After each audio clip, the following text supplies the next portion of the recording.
ఆంధ్రప్రదేశ్లో మే 13వ తేదీన జరగనున్న అసెంబ్లీ మరియు పార్లమెంట్ ఎన్నికలకు గాను ఆయా రాజకీయ పార్టీలు మేనిఫెస్టోలు విడుదల చేస్తూ ఉన్నాయండి. ఆ మేరకు ప్రజలకు ఉచిత హామీలను కూడా హామీగా ఇస్తూ ప్రజలను ఆకర్షించే విధంగా పార్టీలు అయితే ప్రయత్నిస్తున్నాయి. ఇందులో భాగంగా ఇటీవలే జనసేన, తెలుగుదేశం, బీజేపీ కూటమి తన మేనిఫెస్టోని విడుదల చేయడం జరిగింది. ఈ మేనిఫెస్టోలో ఎక్కువగా పేద వర్గాల వారికి ఆకర్షించేది, పేద ప్రజల బ్రతుకులు మార్చేస్తాయి అంటూ కూటమి దాదాపుగా 25 హామీలను ప్రకటించడం జరిగిందండి. ఈ 25 హామీలు ఏమిటి, ఏ వర్గాల వారికి ఈ హామీలను కూటమి నెరవేరుస్తుంది, ఏ విధంగా ఇస్తుంది, ఏమిస్తుంది తదితర విషయాలను నేను ఈ వీడియో ద్వారా మీకు పూర్తిగా సమాచారం తెలియజేస్తానండి. ఎవరైతే మే 13వ తేదీన ఓటు వేయడానికి వెళ్తున్నారో అలాంటి వారు ఈ పార్టీల మేనిఫెస్టోలను తెలుసుకుని ఏ మేనిఫెస్టో ప్రజలకు ఎక్కువ ఉపయోగపడుతుందో గ్రహించి ఆ పార్టీకి కనుక ఓటు వేసినట్టయితే ఎక్కువగా పేద వర్గాల వారికి, బ్యాక్వర్డ్ క్లాస్ వారికి, బీపీఎల్ కుటుంబాలకి ఈ పథకాలు ఎక్కువ ఉపయోగంగా ఉంటాయి. కనుక మీరు ఈ వీడియోని పూర్తిగా చూసి కూటమి ఇచ్చే ఈ 25 హామీలు ఏమిటి, ఏ విధంగా మీకు ఉపయోగపడుతుంది అనే విషయాన్ని మీరు తెలుసుకుని ఓటు వేసినట్టయితే మీకు మంచి ఉపయోగంగా ఉంటుందండి. కనుక నేను తెలుగుదేశం పార్టీకి ఇచ్చేటువంటి 25 ముఖ్యమైన హామీలను మీకు ఇప్పుడు తెలియజేస్తాను. టీడీపీ కూటమి ఇచ్చిన ముఖ్యమైన 25 హామీలలో మొదటిది మెగా డిఎస్సి. కూటమి అధికారంలోకి వచ్చిందంటే మొదటి సంతకం మెగా డిఎస్సి పైన చేస్తాను అంటూ తెలుగుదేశం అధ్యక్షుడు నారా చంద్రబాబు నాయుడు గారు అయితే కూటమి తరపున హామీ ఇస్తూ ఉన్నారండి. ఇక రెండవ హామీ వృద్ధాప్య పెన్షన్ ప్రస్తుతం 3,000 రూపాయలుగా ఉండగా దాన్ని 4,000 రూపాయలకు పెంచుతామంటూ ఆయన హామీ ఇస్తున్నారు. ఆ పెంచడం జూలై నెల నుంచి 4,000 రూపాయలు ఇస్తూ గడచిపోయిన ఏప్రిల్, మే, జూన్ నెలకు కూడా అదనంగా 1,000 రూపాయలను యాడ్ చేసి జూలై నెలలో 7,000 రూపాయలు ఇస్తామని చెప్పి ఆయన హామీ ఇస్తూ ఉన్నారు. ఇక మూడవ హామీ రాష్ట్రంలో 18 సంవత్సరాలు నిండిన ప్రతి మహిళకు నెలకు 1,500 రూపాయల ఆర్థిక సహాయం చేస్తామని హామీ ఇస్తూ ఉన్నారు. ఐదవ హామీగా రాష్ట్రంలోని ఏపీఎస్ఆర్టీసీ బస్సుల్లో మహిళలకు ఉచిత బస్సు ప్రయాణం కల్పిస్తామని హామీ ఇస్తున్నారు. ఆరవ హామీగా గతం తెలుగుదేశం పార్టీ ప్రభుత్వ హయాంలో చంద్రన కానుక, ఏదైతే సంక్రాంతి కానుక కావచ్చు, రంజాన్ తోఫా కావచ్చు, క్రిస్మస్ తోఫా కావచ్చు, రేషన్ షాపుల ద్వారా ఏవైతే కానుకలు ఇచ్చేవారు కదా వాటిని మళ్ళీ తిరిగి తీసుకొస్తామంటూ హామీ ఇస్తున్నారండి. ఏడవ హామీగా రాష్ట్రంలోని యువతకు 5 ఏళ్లలో 20 లక్షల ఉద్యోగాల ఉపాధి కల్పిస్తామని చెప్పి హామీ ఇస్తూ ఉన్నారు.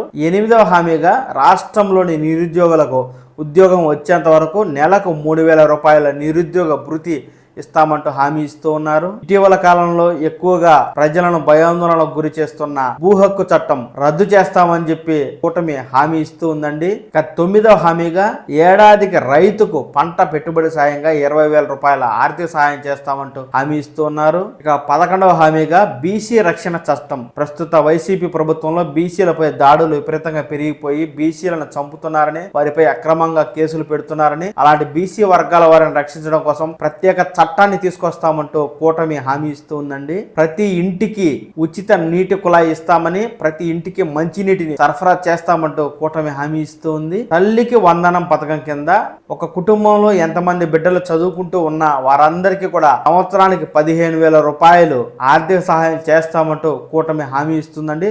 ప్రస్తుతం అమ్మఒడి వైసీపీ ప్రభుత్వం 15,000 రూపాయలు ఇస్తుంది కదా, ఇంట్లో ఎంతమంది చదువుకుంటున్నా ప్రస్తుతం వైసీపీ ప్రభుత్వం ఒక్కరికే ఇస్తుంది. కూటమి అధికారంలోకి వచ్చినట్లయితే ఎంతమంది చదువుకుంటున్నా అంతమందికి 15,000 రూపాయలు ఇస్తామంటూ హామీ ఇస్తుంది. రాష్ట్రంలోని గ్రామ వాలంటీర్లకు ప్రస్తుతం 5,000 రూపాయలు గౌరవ వేతనం ఇస్తూ ఉండగా టీడీపీ, జనసేన కూటమి అధికారంలోకి వచ్చినట్లయితే వాలంటీర్లకు 10,000 రూపాయల గౌరవ వేతనం ఇస్తామని చెప్పి కూటమి హామీ ఇస్తుందండి. ప్రస్తుతం ఇసుక ధరలు విపరీతంగా పెరిగిపోయి ఇల్లు నిర్మించుకోవాలనుకునే వారు ఆందోళన చెందే పరిస్థితి ఉన్న నేపథ్యంలో కూటమి గనక అధికారంలోకి వచ్చినట్లయితే మళ్ళీ ఉచిత ఇసుకను తీసుకొస్తామని చెప్పి హామీ ఇస్తుంది. పేదల ఆకలి తీర్చే అన్నా క్యాంటీన్లను కూటమి అధికారంలోకి వచ్చిందంటే తిరిగి తీసుకొస్తామంటూ కూడా వీరు 25 హామీలలో ఈ అన్నా క్యాంటీన్లను చేర్చడం అనేది జరిగింది. ప్రస్తుతం కరెంటు ఛార్జీలు అనేవి విపరీతంగా పెరిగిపోయి ఉన్నాయి.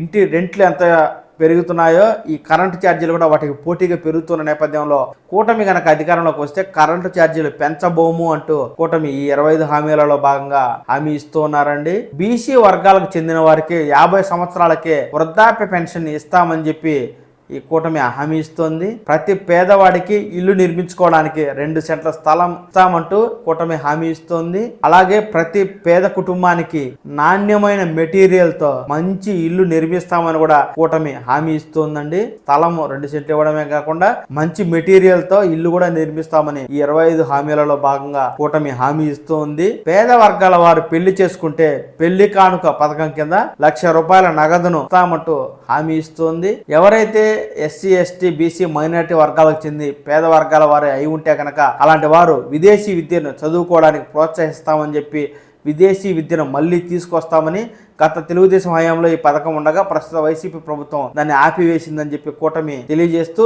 మళ్ళీ కూటమి ప్రభుత్వం అధికారంలోకి వస్తే విదేశీ విద్యను మళ్ళీ తీసుకొస్తామంటూ హామీ ఇస్తోందండి.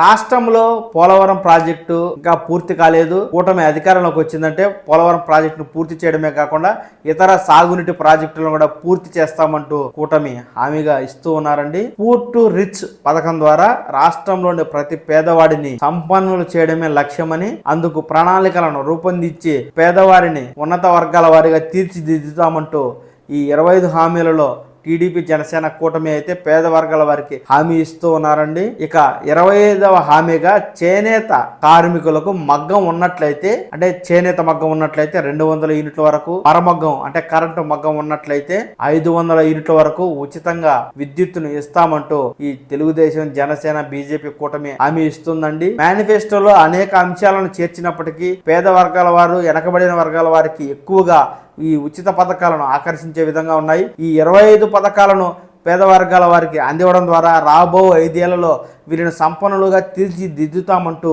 ఈ కూటమి హామీ ఇస్తుంది.